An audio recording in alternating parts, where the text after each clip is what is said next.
Happy birthday to me. Yes, happy birthday, Jeff. I turned 40. And it is, in fact, doesn't really feel much different from any other age. That's because you're an adult and all of your milestones have been hit.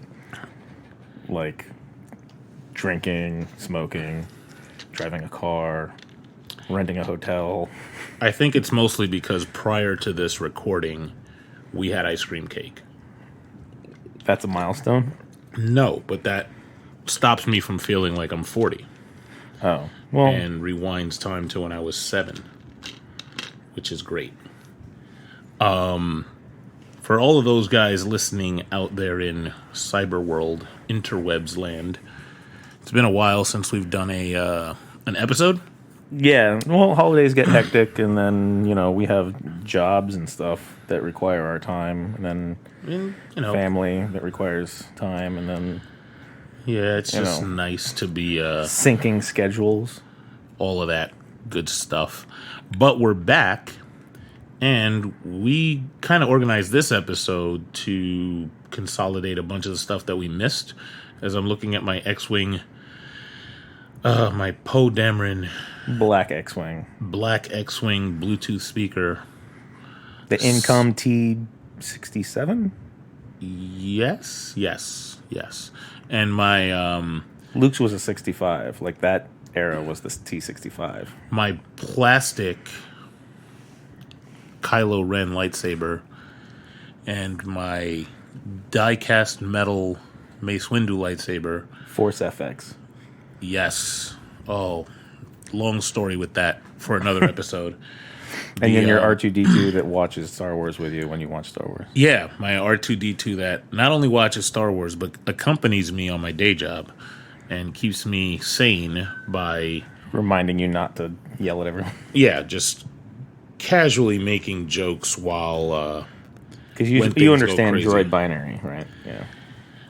It's not difficult to understand. It's more of an empathic kind of a thing. It's less and the other R2, the big one that I can't really get the batteries out of. I got at Disney. But if you haven't guessed, Star Wars poster, Millennium Falcon, X-Wing poster. If you haven't guessed already, this episode is about... It's a Star Wars themed episode. Yeah. And I was about to do the thing where I say it's about physics. Ha ha ha. But that just seems a little too nuts. So, yeah, it's definitely about Star Wars because we've had so much Star Wars. We did an episode where we did the first 2 chapters, I guess, of The Mandalorian. They're called chapters in the menu. It's Chapter 1. Chapter 1, Chapter 2. And then we had our holiday break. Let's call it a holiday break like it was on purpose. Yeah. And it was on purpose. Like, we intentionally did what we did. Yeah. So, it's just like, it's not like that we were, like, on vacation that entire time. Yeah, it was 100% planned that way. And so, we've had, 6 episodes since? So, it's 8 total? I guess. And when we get to episode 100, I'll, 6 episodes of The Mandalorian. Oh. For a total. I thought you meant our episodes. No, I don't know what the heck episode this is. I probably should have looked at that before I hit record, but the total is 8 for the season, right? There's 8 episodes for the season. And we've had Rise of Skywalker. Let you guys know right now if anybody writes in and says, I hate the Rise of Skywalker because anything after the because, I don't listen to your entire whatever you just said will probably be discounted. We love Rise of Skywalker here. Among other things, Jedi Fallen Order. There was a Star Wars game. There was a Star Wars TV show. Right? Yes. There's a Star Wars game, there's a Star Wars TV show, there's a Star Wars movie, and then there's Star Wars stuff coming still. Yeah. Like next month, I think it's February 6th? 16th? Clone Wars. Clone Wars is the coming. Official, the like red stamped final season is it. Like it's in it. Like, and I'm going to be all about that 100%. Which, from previews, it looks like it's going, like, some of the episodes might intersect with Revenge of the Sith, because there's distinct lines from Revenge of the Sith in that preview. Yeah. I sense a plot to destroy the Jedi. Like, straight up, like... So... we're using that, so... Ultimately, there's a lot of Star Wars that we've been hit with in a short amount of time, which is great. Thank you, Disney. Thank you, Kathleen Kennedy. I say under we'll my have breath. some. I'll have some comments for that when we talk about Rise of Skywalker. But like also, thank God for a competent direction for EA to go finally, with like, oh, story games are dead. We only do multiplayer. Blah blah blah. Look, this is a great story game. Yeah, the story for Jedi Fallen Order was really good. And it played amazingely. Oh my god. So you know what? Let's start there. Let's start with Jedi Fallen Order, because that's going to be a pretty quick review. That also is, I mean, if we're talking timeline-wise, that is the first thing that happened. Jedi Fallen Order came out, then Mandalorian started, then Rise of Skywalker came out on right after episode 7 of The Mandalorian. Yeah. And we were all told, hey, you have to... you should see... Yeah, you should see episode 7 of Mandalorian in order for you to see Rise of Skywalker. And spoiler alert, it had to do with some force powers that were used in both. That was a little link, so not bad. But Jedi Fallen Order. So Jedi Fallen Order follows the story pre-episode 4, post-episode 3, pre-Rogue One. And I want to say even pre-Solo. Probably pre-Solo. So the main character, Cal Kestis, is probably 10 years old. He's probably 10 years older. It's 5 years after... It's 5 years after Order 66. Yeah. So the Empire's starting to get going. But it's probably... He's probably like 10 years older than Han Solo, maybe? Han Solo's probably like 5-6 years old at this point. Maybe. Maybe the math is hurting my brain, but I think you're right. We should have done a diagram before the episode if we were going to do that. A whiteboard with the little red twine. Yeah. All right, so the game itself, if I had one critique of the game, is that... But the critique that I have is also a big plus for the game, is that the design is very dated. And by that I mean it has things that are put in the level design that are kind of obvious, where it's like you need this tool or force power or whatever to get past a certain section. And then, lo and behold, a la old Zelda games or whatever. Metroid. Metroid, you get the tool that, hey, now you can wall run, and look, there's all these walls to run. So... all these walls have these striations that go horizontally across them, and those are the ones you can run on. You can't to show you exactly where it is to go. There are specific things that are left out just for BD1 to splice, etc. But having said that, it works in the game, so it shows that type of game design is not dead. You don't have to go to this, amass 100 of these things to level up. And by the way, pay 99 cents for each one, or wait 10 years. That the old school level design is still works, and it still can be a pretty fun game. Well, the game is also designed to be not open world, but like open area. Like it's more of a design feature to kind of limit where you can go, but like you're not scouring like the sands of Tatooine or whatever. You're intentionally put into areas that are like, look, you've got like a couple of different paths you can take, and that's great, but like it's not It's not open world. It's like this is the land that you. This is the world that you've got here. This is the world that you've got there, and you can travel between worlds. But like exploration is one thing, but it's more of like an exploration of like when you get an ability, you can now explore this other pathway that was hence blocked from you before. Yeah, and I think we each had a different gameplay approach. I think toward the end of the game, you had probably 5 times the amount of healing, or maybe double the amount of healing.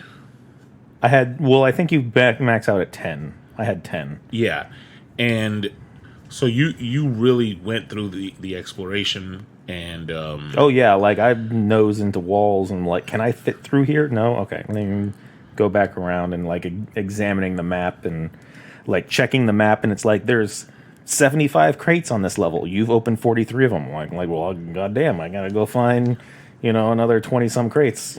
And so, whereas for me, I think around the second time that it was like the second time that we were revisiting certain planets, I wanted to see the rest of the story, so I kind of brute forced my way through the rest of the game and said, exploration be damned. Now, I have been circling back from time to time to get things that I missed. Yeah. But as far as the exploration part of it, there were certain things that I really like. There was a specific secret on Kashyyyk where you could only get it when you had the powered up zip line. And when I was there, I didn't know that there was such a thing as a powered up zip line. I just saw a zip line and I said, how come I can't jump on this thing? And I spent about a half hour. So by the time I got it, I made a beeline for Kashyyyk to go get that. Yeah. Because it just frustrated me. But outside of that, my exploration was pretty minimal in the second half of the game. Yeah. No, I tried to 100% it, and I think I had like 98% of it. Like I was close.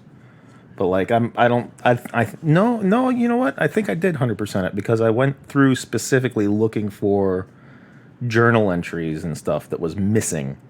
So I went hunting. I was like, okay, Kashyyyk and then Imperial stuff. I'm missing entry 5 of Imperial stuff on Kashyyyk. So let me go back to Kashyyyk and start hunting Imperial tech and figure out what that is.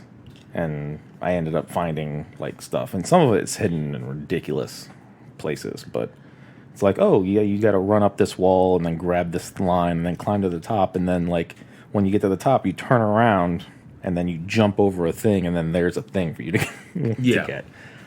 Like, it's a bit. And the gameplay itself, the combat in the game is. A lot of people were saying it's Dark Souls-esque. I don't think it was quite that. Dark Souls is it's almost like comparing Spider-Man to Arkham, where like Spider-Man is very fast-paced, and Arkham, like if you go back to it, it's a lot more deliberate. Where Dark Souls is very slow-paced. It's very every movement you have to commit to it, and in this game, the combat is a lot quicker. The window, I think, for certain things, especially if you're playing on Jedi Grandmaster difficulty, which I'm doing now, I'm about 3/4 of the way through the game. Well, maybe not 3/4, maybe half. I just hit the big story point, the first big story point that you get, where it's like, oh, I'm this person. Oh, surprise! And then right after that. That would be about halfway, right? Yeah, that's about a halfway. That's about the halfway. Yeah, not to give spoilers or whatnot, but we'll get to spoilers later. But yeah, that's about at the halfway point. But like I'm playing through on Jedi Grandmaster mode, and then in the beginning of that, it's rough because I played on Jedi Master first. Like I was like, I'm a 30-year gamer. Like I can handle like being a little bit above above easy, don't hurt me level. So I played on Jedi Master mode and got through and beat the game. And like towards the end, it gets rough because like there's some bad guys that don't mess around. But Jedi Grandmaster, even in the beginning, the Scout Troopers, because the timing window for like parrying, and that's what this game is really about, is either dodging or parrying, and that parry window shrinks dramatically, and just trying to get that worked out and working on your own timing. I played Grandmaster mode, mouse and keyboard, and then for Grandmaster mode I switched to a controller. P.S. If you have a PC and you play games on your PC, you can just go buy a wired Xbox controller, plug it into your USB port, and it works as a game controller. That's all it takes. I didn't know that. Yeah, we learned that on a Best Buy trip that they were just like, "Hey, just get this thing," and we were like, Yeah. "Word?" It's like All 12. right. Well, yeah, like I'll get the blue one that's $12, and I was like, I was gonna go wireless, but like, oh, it's just $12 as opposed Why to lose like some frames? But like it's like $70 for a wireless one. It was like 12 for like a wired, and I'm like, I can like it's my office isn't that big. Let me tell you a little bit about a placebo effect. I played the game on Jedi Master first time, and about halfway through, I said, "You know what? This is getting a little crazy." And I only have a certain amount of time in my day to play the game, so I wanted to lower the difficulty. And I swear I thought I lowered it. I must not have hit save or accept or whatever. I must have just backed out. And all of a sudden I was doing better in the game, and I said, "Wow, it's a lot easier." It's a lot easier in Jedi Knight difficulty. This is crazy. Lo and behold, a few hours later, I'm looking through the menus and it says I'm still on Jedi Master. And so that placebo effect, I guess, tightened up my reflex. I don't know what it is. Is it a placebo effect, or is it a do or do not kind of effect? It might be a mix of the two. There is no try. Just do it. Like Yeah, you got it in your head, like I'm gonna do this. Well, you know what it might have been? It might have been the fact that I'm like, all right, if I lowered the difficulty, I better be doing well in the game now. I went ahead and spoiled myself, which I rarely do. And all of a sudden, it made it seem like more was at stake with every time I'm parrying or sending or actually striking. Like I'm not going to. I can't fuck this up. Like Yeah. we're on easy now. Let's not screw anything up. And so maybe I was more aware of that when I'm playing, but I just thought that was interesting. So I finished the game on Jedi Master, Yeah. and for a good chunk of it, I thought I was not on Jedi Master. Yeah. But and to get back to the Dark Souls thing, as a person who's played through a Dark Souls game and a little bit of another one. Oh, and also I've never played a From Software game in my life. Oh yeah. Never. They stole a lot of mechanics, not borrowed, whatever. Like enemies respawn on visiting campfire or meditation point. Mm-hmm. You lose experience if something kills you, and then something kills you before you get back to where you were at.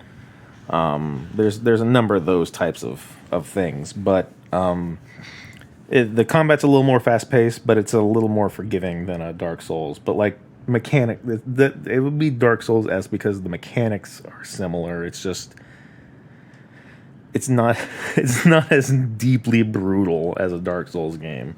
A Dark Souls game makes you want to just like throw your controller and break your TV, and you're like, yeah, I did that on purpose because F you.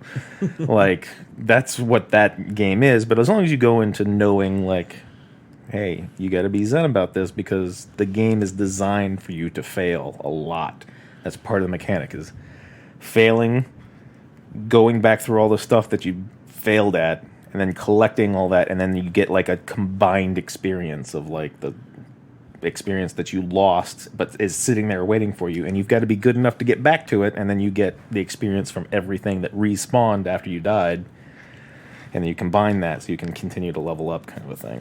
Here's a question I have for you. In Dark Souls, when you get to the end, now I've watched people play Dark Souls, and one of the things that kind of shied me away was that I know I get very salty when I'm playing certain games, and when I see that like Twitch streamers are playing this game with a death counter, that kind of let me know this is not the game for me.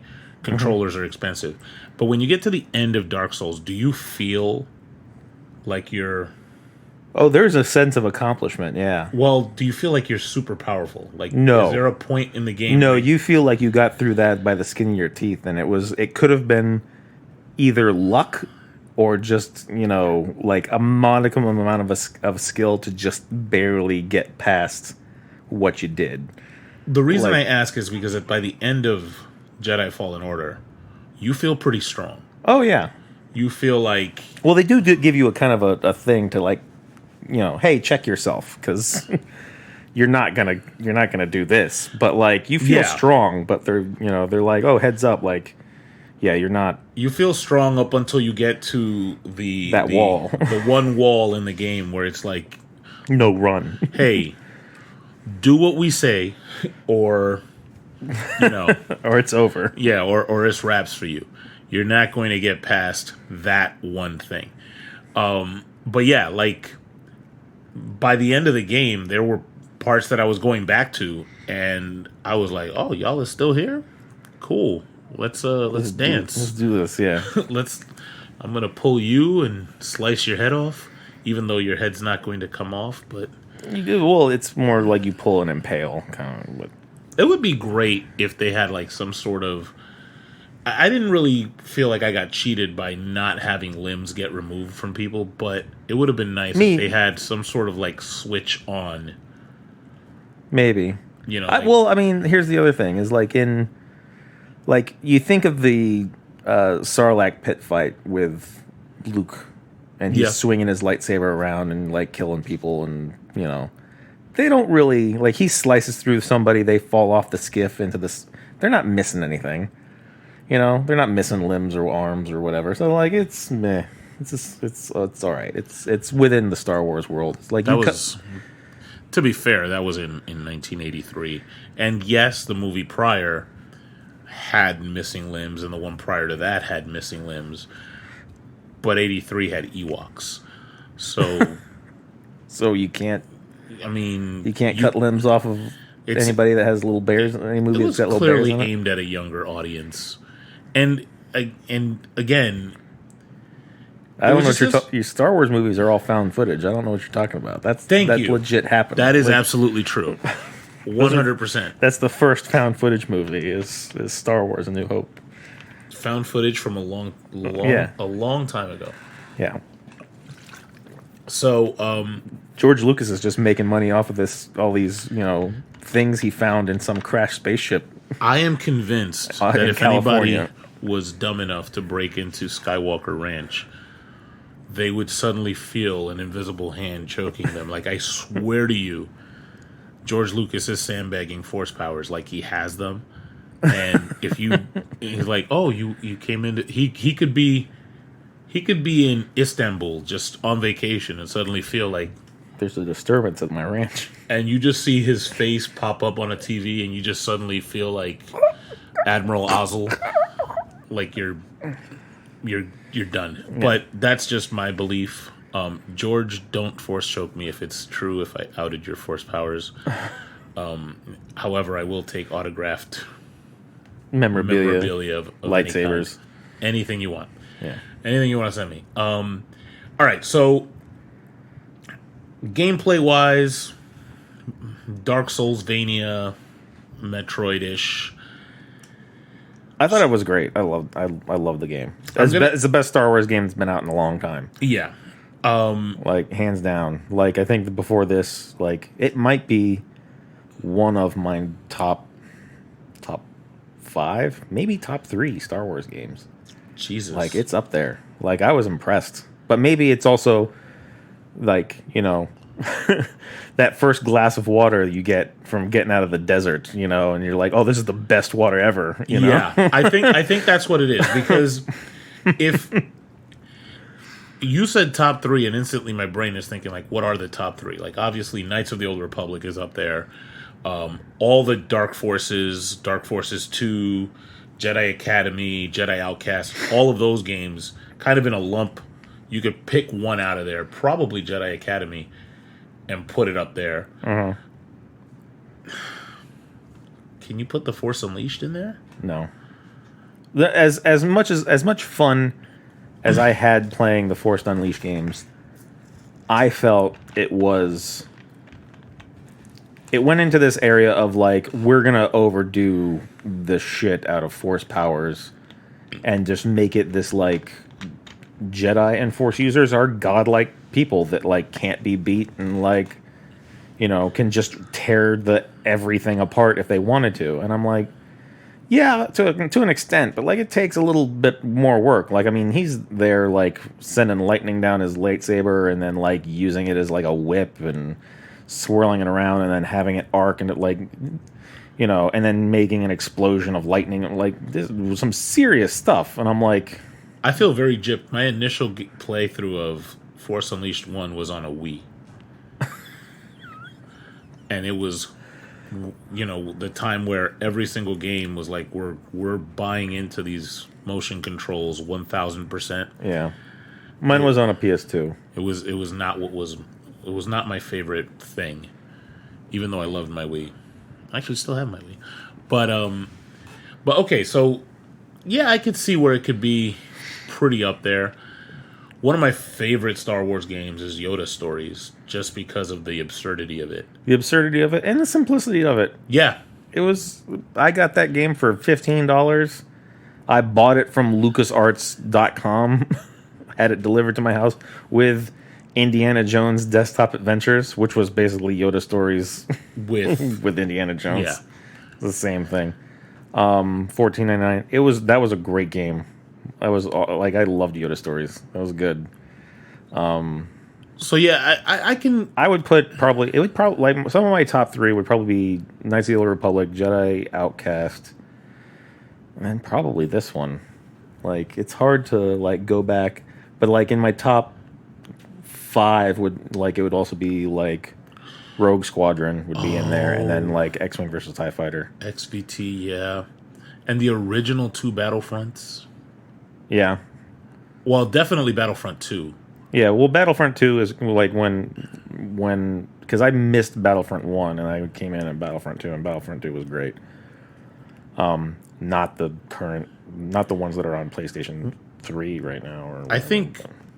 Well, I think 4? PlayStation 4. Yeah, I think where this game lands is part of a bigger discussion. But I like that you brought it up because it's actually getting me to think about this. But I think because the last official LucasArts released Star Wars game was Star Wars Connect. Like, that was the last game LucasArts put out. And like, as much fun as like the idea that was, I don't know that it worked as well as they intended, because you're also got like, I'm riding solo with Han Solo dancing, and you dance as Han Solo. But like, then we got, you know, Battlefront 1, which was, you know, good, kind of. And then Battlefront 2, which had its, you know, everyone knows that story. And then we got this, and we're like, okay, this is where stuff needs to go. But also, I hear Battlefront 2 is like the way it's supposed to be now. Like, it's like it was. I'm going to say like, this. Now it's a good game. I'm going to say this. Battlefront 2 was always a good game. Current Battlefront 2. PS4 Battlefront 2. Or yeah, current Battlefront 2. It does. My only critique was that the gameplay of Battlefront 2 did not touch the like. If you're going to remake, for example, God of War. God of War was remade, not rebooted, but you didn't say it was God of War 4. You're calling it God of War, and that game was phenomenal, even compared to God of War 1 through 3. Battlefront 2... It was a different take on it, too. It's an over-the-shoulder as opposed to like that top-down... Revamped the whole gameplay. Same thing with Tomb Raider. Revamped the gameplay top to bottom. Battlefront 2... Tomb Raider needed it. Yeah. But Battlefront 2... The current gen Battlefront 2, it doesn't hold a candle to the wondrous gameplay of the PS2 Battlefront 2. And so, casting that to the side, Battlefront 2, the current gen game, is still a fun game. It was a fun game right out of the box. The problem is people hate microtransactions, and it just happened to come out at a time when the microtransaction hatred was at a fever pitch. So it didn't matter what the game had. Well, because it came out just a few months after the debacle with Shadow of War, right? Which was another great game. And that wasn't even, like, I played through Shadow of War, and I didn't have any microtransaction issues whatsoever. And there was a part in the game that was very grindy, but you're supposed to want to play more of a game. Like, it caused you to get better at the game and amass an army, etc. That's another. But to bring it back, Battlefront, there was nothing wrong with Battlefront 2 when it first came out. That it took a ton of time to get some polish on it. Well, to get specific characters unlocked. You know, so what? Like, that happens sometimes in games. I'm not trying to be an apologist, but that's what it is. Like, there are a ton of games that have that where it's like, you're not going to unlock Darth Vader the first week. Now, the people that, the fact that it's pay to win, that's arguable whether or not you want people to be able to unlock things by paying money.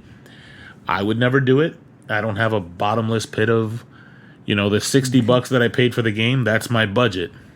There you have it. Disposable cash to just throw at, like, yeah, so I need item cards. But make sure that I'm competitive. Because, like, I play a number of, like, multiplayer, like, heavy or multiplayer only, like Overwatch. Like, you can throw money at a lot of those games to just unlock cosmetics and stuff. But, like, also, like, some people are, like, competitive. I'm like, I've got to be diamond level in order to, like, enjoy, or I hate myself. I'm going to start cutting myself in the bathroom or some nonsense. Like, don't cut yourself if you're listening to this. If you're thinking of cutting yourself, call someone and don't do the thing. Someone loves you somewhere. Yeah, sure. We love you. We say, if you're listening to us, yeah, we love you. Go ahead. Thank you. We appreciate it. Now you have friends. Yeah. Awesome. So, but, like, some people, like, want to stay at that competitive level, and when you can buy a number of crates that have bonuses that increase how fast a recharge is, or how accurate something is, or how much damage something does, like, people will throw money at that because they need to be at that level. But I mean, I'm not, like, a competitive person. I'm like, I'm Bronze League, awesome. Look, I'm good enough to not suck. My final word on this is that I've had every hero in Battlefront 2 unlocked for months and never maybe gotten to use Darth Vader twice, because you still have to be good at the game to get points to unlock a character. They just go, you unlocked them? You can use them whenever you want. That's not a thing. So ultimately, pay to win is bad, but it's there. At this point, they have all these investigations to get rid of them, to get rid of microtransactions, or... Well, there's a number of people that complained that it's, like gambling. It's gambling for kids, but it's like there's no, like, actual reward for it, and, like, you can constantly just get garbage because you keep putting in what you're putting in, and then you don't get out anything significant for it. I mean, I can understand that. I can see it going both ways, but, like, the ultimate thing is like, don't put your debit card where your kid can keep buying. Yeah, I think the root cause is the kids today have allowances that are just don't do that. Yeah, get that out of here. But let's bring it back to Jedi Fallen Order. We went way off. Yeah, we love tangents, but I think this is a good clean point to say it's spoiler time, because we talked about the gameplay, we talked about the level design, and the fun factor. Mm-hmm. There's a great story to this game. There is a great story. So if you're planning on playing the game and you don't want those spoilers, then go ahead in the time code. We'll leave a link so you can skip ahead. Stop right here, because we're gonna do the thing. And if we go on to other topics, we'll we'll let you skip around or whatever. Yeah, or something. But so anyway, like with the redesign of, or the reconstitution of Star Wars canon, the old Force users from a civilization long past were the Rakata, and now those are replaced with the Zepho. yeah, I guess so. We're following the same story tropes, but we're just renaming stuff now. Okay. So I don't see why they don't just keep some things, like, yeah, like some of those stories didn't happen, but like they're in legends. But like maybe some, like, what's that whole bit? Sometimes legends are true. Like, you know, was that a line in The Last Jedi? Or we're not? No. I'm thinking something else. it might be. Anyway, so you're Cal Kestis. You're an apprentice Jedi. You've been working basically as a welder for the last 5 years. You were like, what, 12? You're probably like 17, 18 now. Trying to keep your nose clean. Trying to keep your nose out of Imperial business. And then, like, your friend falls off of a thing, he's going to die, but, like, you have one force power left in your bag, which is force slow, and you slow him down long enough so he can land on a transport without cracking his noggin open. In full view of a probe droid. In full view of a probe droid. And then someone's like, hey, there's some weird stuff that happened here. And then, you know... And then the khaki hits the fan. the Imperial Inquisition shows up and starts chasing you down, and you've still got... And let's say, just before that happens, though, I think it's awesome that you're on the train. You fall asleep. Everything, and through the Force, there, you know, you get reached out to and like, hey, some shit's about to go down. Be ready, yeah. Just remember what you learned, because about to hit the fan. Yeah. So you go through all that, and then you get rescued by some what was his species? The dude with 4 arms? I don't remember. But I don't remember. It's a new species. Flying a plane and a ship, and then a lady who you later find out is like a retired Jedi. Mm-hmm. She's been in hiding too. And then it's like, okay, we're putting you on this quest to try and save people, and you have to go back and learn your force powers. Like, you know force slow, which I would consider being like a higher tier force ability, but that's the one you start with. Then you get wall running, which is basically just like your force pulling yourself to a wall long enough for you to make a jump, kind of a thing. And I suppose there's some speed involved in there as well. Yeah. And then you get push, which I would think would be one of your starting force powers. Like, hey, we're going to teach you just not even to pull it towards you, just move something in a direction, you know. And then, like, your last power that you get is pull.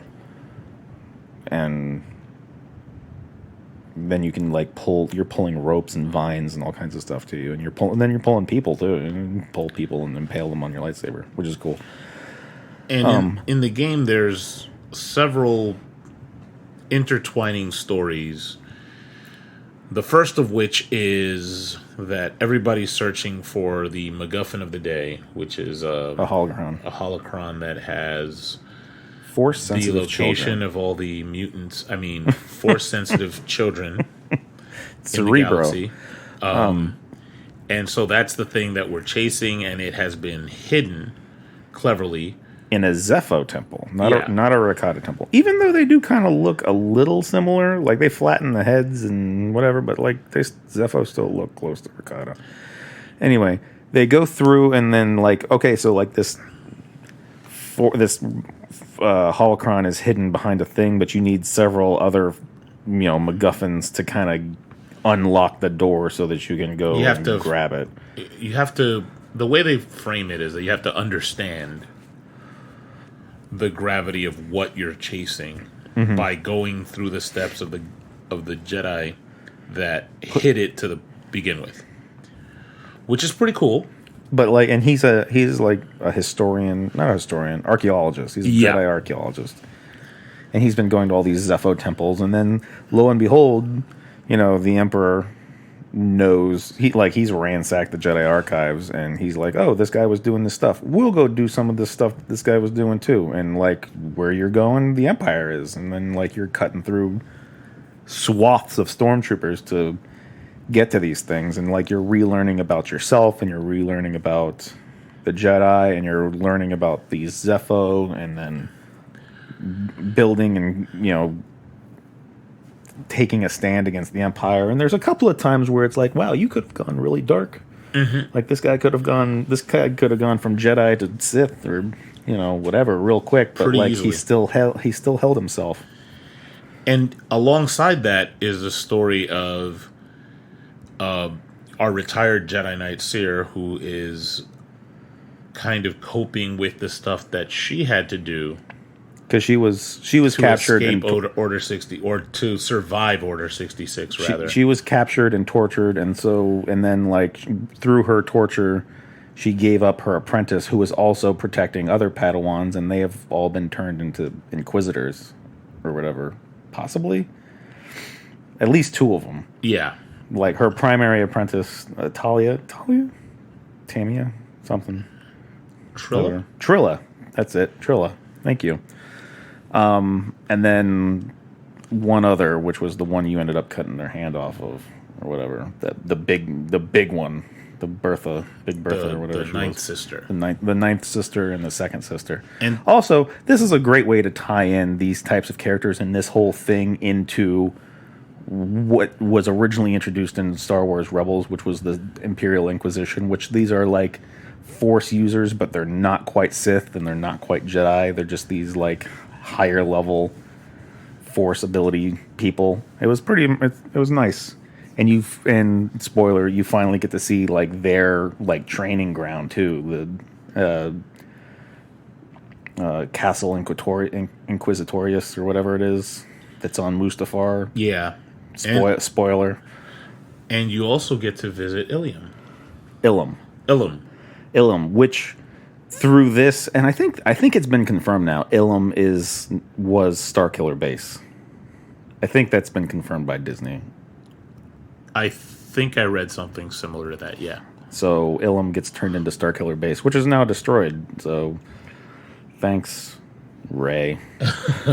Good job. Or Poe. Poe's really the one that pulled. He's the one that flew in and pulled the trigger. But like Rey, Chewie, and Han opened the door.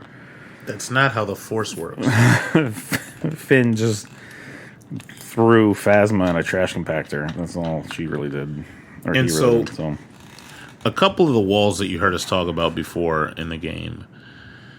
The first one is when you find out that the second sister, this Inquisitor that is chasing you, is actually Seer's Padawan, Trilla.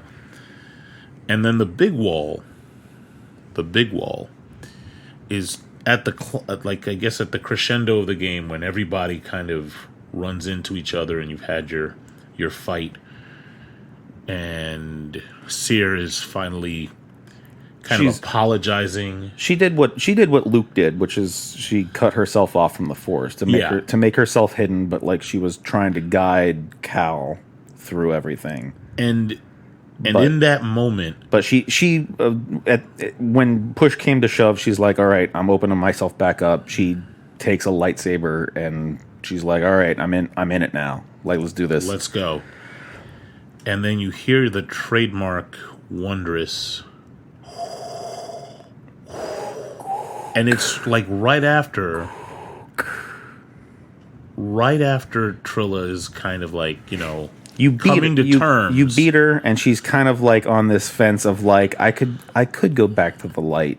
It's not too late because her master is employing her and blah blah, and you've kind of been doing that whole talking to her while you're kicking her ass kind of thing. And and then like Darth Vader shows up and he's like, "Nah, you're not turning back. You're gonna die," and then kills her. And then like your master's like, "We can't fight this. You got to run." And then you got to run, or you die. And there's this wondrous moment where it's like, you get a moment to face off with Vader, and you find out This ain't. He ain't. He's too much for you. Yeah, this isn't Womp Rats. This is legit the real deal. And then you have a moment where he throws you, and you can run, and the game's telling you to run. Everything in the game is telling you to run. If you do anything else, you're dead. And it's wonderful that they added that in, just because anything between episode 3 and 4 that showcases how powerful Darth Vader is makes me happy, because that was the original villain that we grew up with. So yeah. So all the legends, He Sith needs Lords. he needs to be powerful. He hunted down and slaughtered the rest of the Jedi.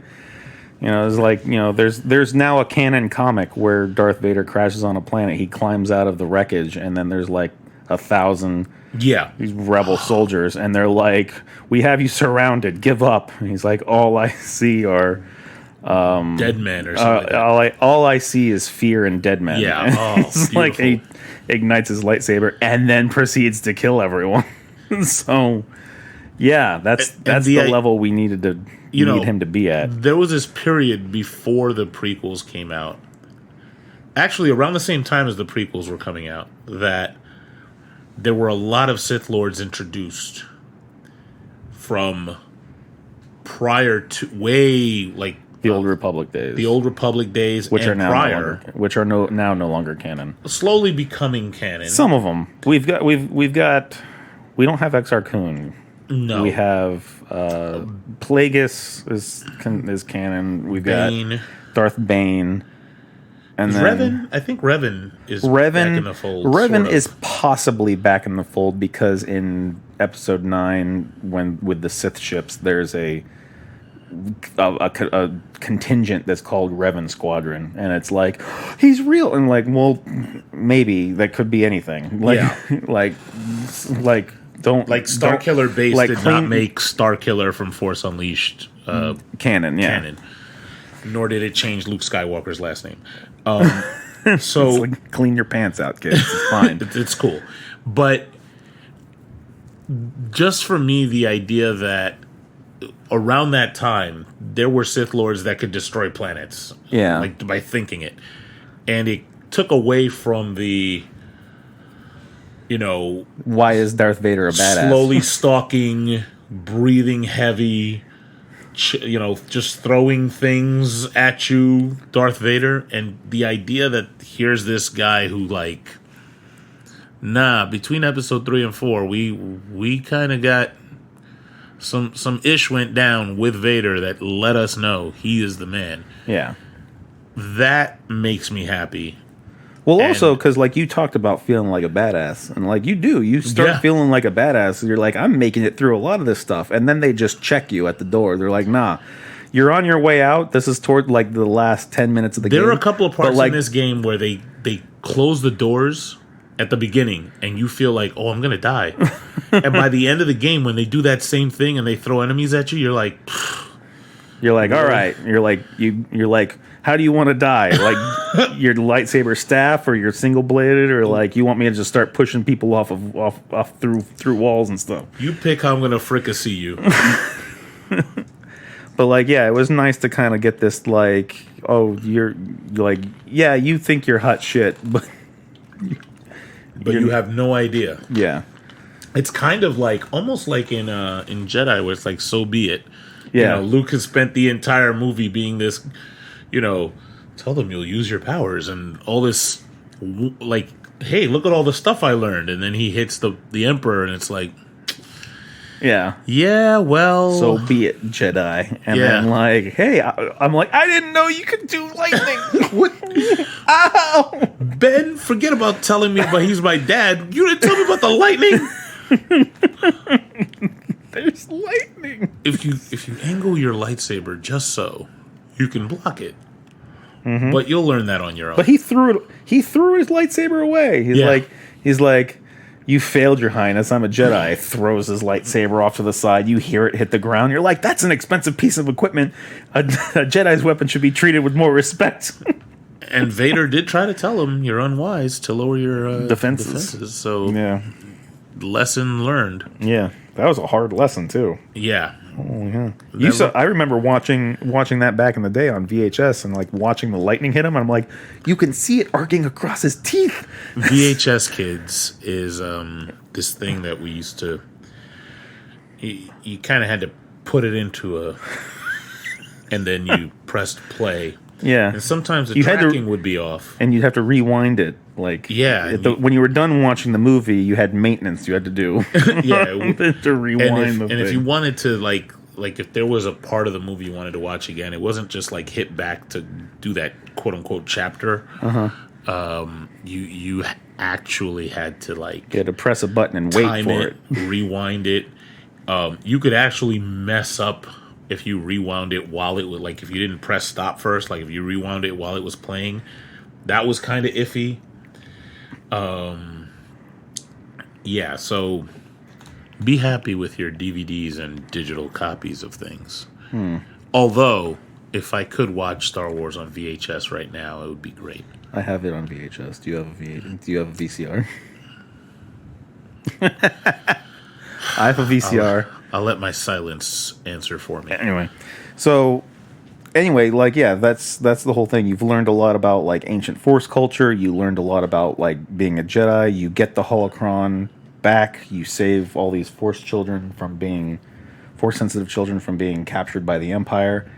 And then like there's allusions to like Cal going and becoming a master and then training all this. But you have this vision in the game of like being a master, and then like they find you, and then they start killing all your Padawans, and then like they're calling out for help from you, and like you're responsible for their deaths and all this kind of stuff, and like it goes dark and heavy, like really heavy. Like you're responsible for all this because you thought you were good enough to train people.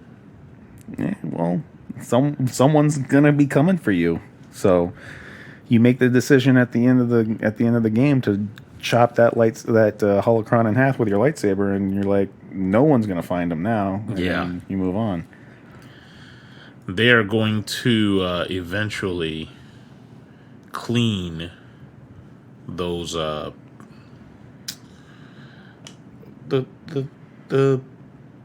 things for the space horses. That's what they're gonna. Oh, the stalls. The stalls. Why couldn't I think of that word? The stalls for the races on Canto Bright. Yeah, that's what they're gonna do. So if they harbor any ill will, it should be for Cal, because they could have had the life of a Jedi, and instead they're shoveling shit, basically. And the expanse of their power is to move a broom a little bit right before the credits. Yeah. Which we never saw that kid. Everyone was like, oh, that's in the next movie, Rey's going to be the trainer of that kid, and she's going to have her own academy. And I'm like, So, anyway. So, is there anything else we should say about Jedi Fallen Order? Get it. They're making a second one. That's already happening. Yeah, like go get it. It did well, and it's well received enough that it's like, oh yeah. And I just pray to God it doesn't have a multiplayer. If you haven't played it, go get it. That's about as much as I'll say about it. It is. I 100% recommend it.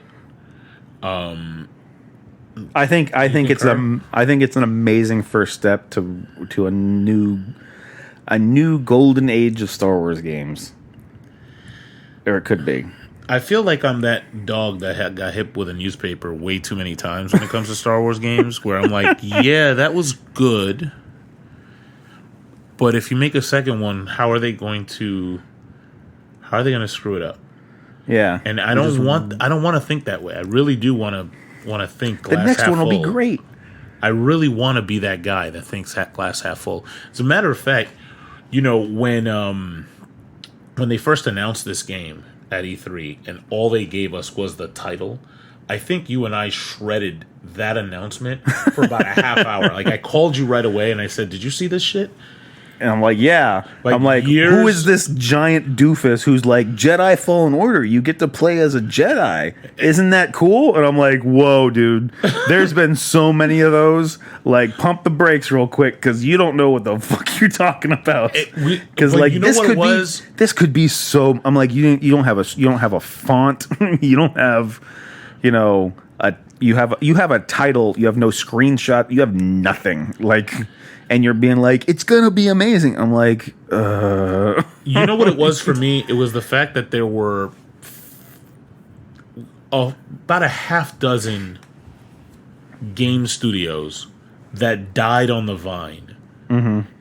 As like it was like for a hot minute, being the developer of a Star Wars game was like slowly drinking little drips of cyanide. yeah.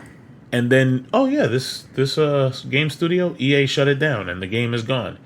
And so for me, after all of that time, we had Star Wars 1313. Yeah, we had the Darth Maul game that was going to come out. We had what was that other one that was supposed to be like kind of like the like they even had like a little mini trailer of it of like a guy walking through a hallway and then he opens the door and he's like I think he's on Tatooine because we always go back to that goddamn planet. And then like he comes out and there's Imperial banners in the thing like in the streets and like you're coming out of a cantina and he's got like a duster on with a blaster and whatever, and then there's like a TIE fighter that goes by in the air and like it's going to be a Star Wars RPG game, and then like that died. They shut that down. And so that was and where I'm like, my it looked good. from. Like just from what I saw, it looked good. Like I'll deal with like a relatively shitty game if it looks good at least. Well, so and this then is the thing. and then nothing came of it, and I'm like, this is like 10 years of not like just shutting stuff down. Come on. And it all culminated in E3 where it was like, here's a title. We have nothing else. And I was just so mad. I mean, I don't even feel bad that I was mad at the time. Like my anger was justified. No, yeah, it was totally justified. The game is 100% worth it. Here, because you know what And it it felt paid like. off. You know what it felt like. It's like, hey nerds, here's a game coming. Go pre-order it now. Go fuck yourself. Yeah. Like, Go to pre-order it. It took me 2 weeks because I think you got the game day one, right? Or did you pre-order it? It was. I think I got it like a few days in. Yeah. Oh no! You know what? I did pre-order it because I got the fucking orange. The orange crystal. Yeah, but I pre-ordered it kind of late, and you know what I didn't do, and this is what they wanted you to do, was I did not pre-order it from GameStop because fuck GameStop. But that was because you didn't show me anything, and the reason that I ordered it took like the first gameplay that they showed for the game looked very rough, and yeah. I was like, I don't know about this. I think it was like by the final trailer where I said, okay, they've cleaned it up, it looks really good. There were some minor issues with with what the gameplay I saw was. And like if there's like with the edition I bought, there's a behind the scenes thing. It's like an hour or whatever, but it shows like the development of it. They go into a whole thing about like, look, when they played that demo, they played it on the lowest difficulty settings, and they were trying to show like too much, like of what was happening to like display all these force powers and abilities that you get, so that it looked really slow and boring. Yeah. Because like I was like, oh my god, the combat on this is so slow. I'm like, what is going on? The lightsaber looks like a blue fucking piece of PVC that he's hitting people with. I'm like, this is terrible. I'm like, this is what we get for trusting EA. This is what happens. This is going to be the worst game ever.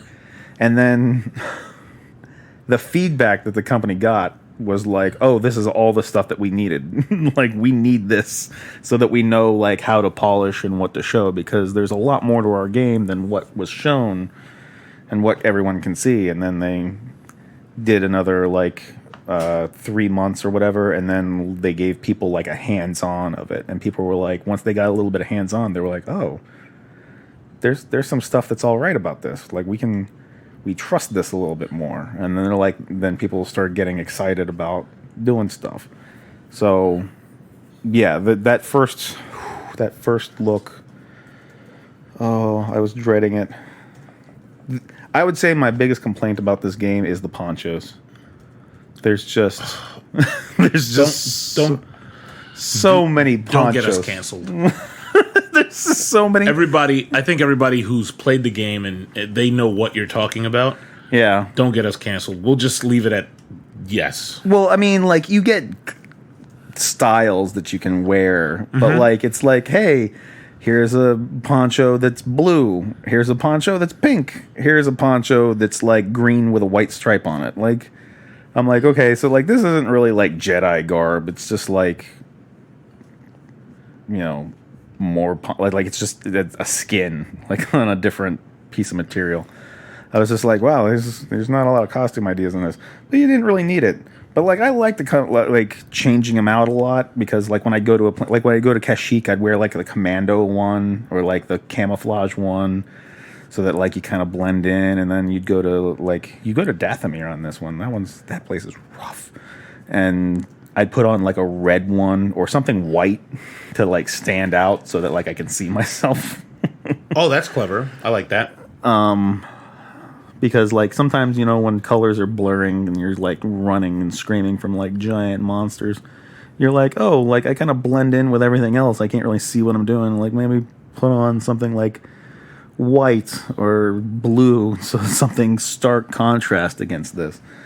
And then when I'd go to like some of the other planets, I'd wear something that was like for the atmosphere and stuff. I had fun with it, but like it's not saying that ponchos are bad, but I was like, ponchos, like that's like the only outfit you got. Like, we're gonna hide some stuff with a drape. Yeah, I mean, because there's like, even then, like there's a whole physics thing, like that little like mesh like holster thing that he wears. That thing on its own has its own physics engine. Like, there's a bunch of like physics that they did just for that thing, so that it wasn't like just something that's like painted on. Like, it's got its whole like own engine to like know how that's supposed to move on him while he's moving around. Like, they did a good job of a lot of stuff on there. Yeah, they did a lot of things right with this game, and hopefully the second one will be even better. We'll just take what they did with this game and just expand on it. I don't know how much money they made. I don't really care, but hopefully they made enough to sate the... and it's enough to warrant a second one. So. Yeah, but hopefully it was enough to say... Like, because it's the popularity, right? So if it's the popularity, I know the salacious crumbs at EA will look at that and say, but how much can we multiply it by if everybody loves the game?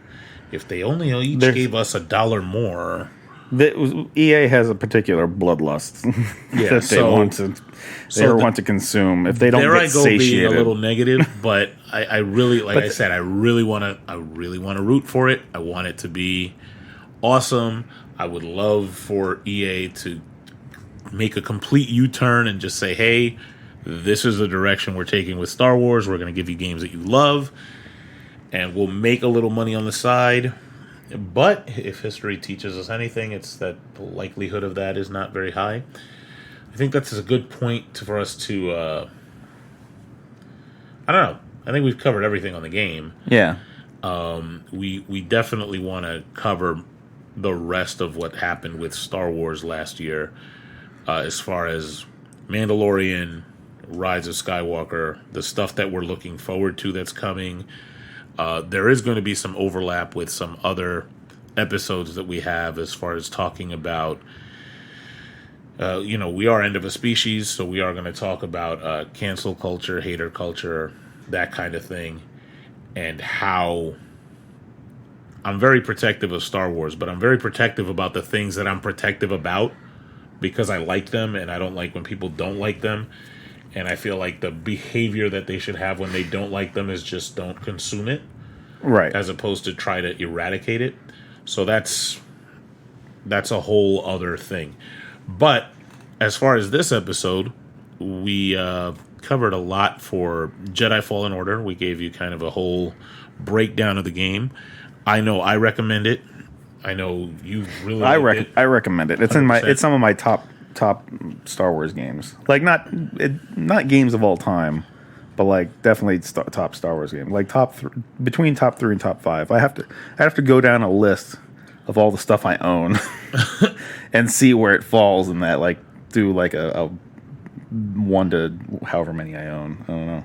Word. All right. So on that note, that has been this episode. Of End of a Species. Yes, and if you Like and subscribe. if you like it and you subscribe it, I will send you each thoughts and prayers, and you'll definitely each one of you when I, do my prayers at night. I'll say, random user 123.